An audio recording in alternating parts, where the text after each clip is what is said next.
Je m'appelle Fabien Piaget, je suis l'infirmier clinicien du SMUR pour le RHNE.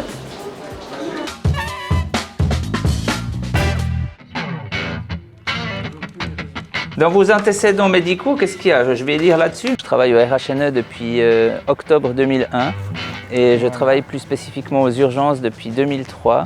Ça tape un peu vite ce cœur, hein? Ah oui, un peu vite. Et puis j'ai commencé le SMUR, je dirais, en 2005. Là, je suis en train de contrôler le sac principal de notre véhicule SMUR. Donc, dans ce sac, tu trouves différentes pochettes. Un ampoularium avec les médicaments, une pochette pour poser les voies veineuses, une pochette pour faire des pansements. Quand on imagine ce qu'on doit mettre dans les sacs, c'est vrai qu'on imagine le pire qui puisse nous arriver en fait.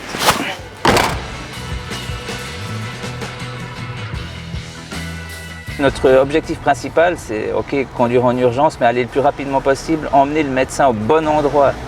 On a un certain nombre de mots-clés sur notre tablette là, qui va nous dire si c'est un accident, si c'est une maladie ou si c'est plutôt un adulte, un enfant, etc.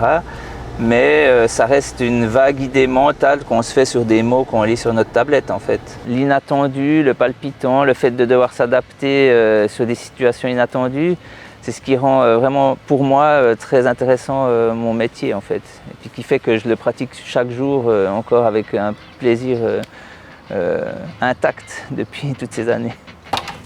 Je m'occupe en plus du SMUR et des soins d'une partie administrative clinique, on va dire, pour le SMUR et une partie aussi un petit peu pour le service. Cette partie administrative consiste essentiellement à préparer des formations, à préparer des concepts de prise en charge pour l'extra-hospitalier, à adapter par exemple le matériel, à créer des modes d'emploi. Je fais aussi le suivi des collaborateurs sur le terrain. Je fais pas mal de choses annexes de mon travail.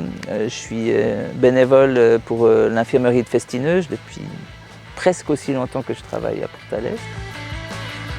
Je fais aussi pompier volontaire dans ma région qui est le Val de Ruz. J'ai une autre passion qui est là aussi depuis très longtemps. Je suis artificier à mes heures perdues.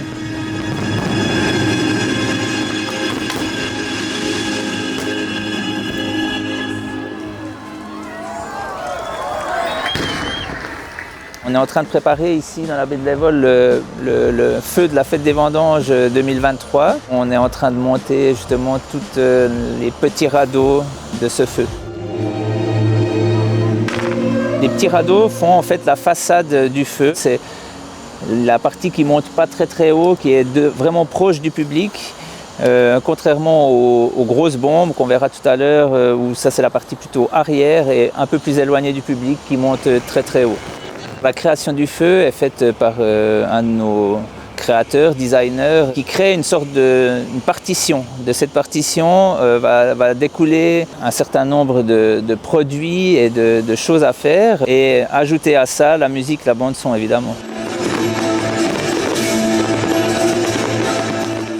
Alors là on a changé de décor, on a la gravière Buller à Marin où on monte la deuxième partie du feu qui est les barges avec les grosses bombes.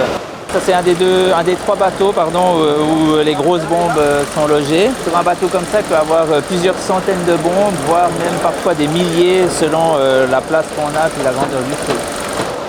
Sur le feu de la fête des vendanges, on a à peu près 4000 produits qui vont être tirés. Ce qu'il faut savoir, c'est que pour concevoir cette partition, on a parlé de partition pour le feu, c'est que pour 1 minute de feu, il faut 1 heure de travail.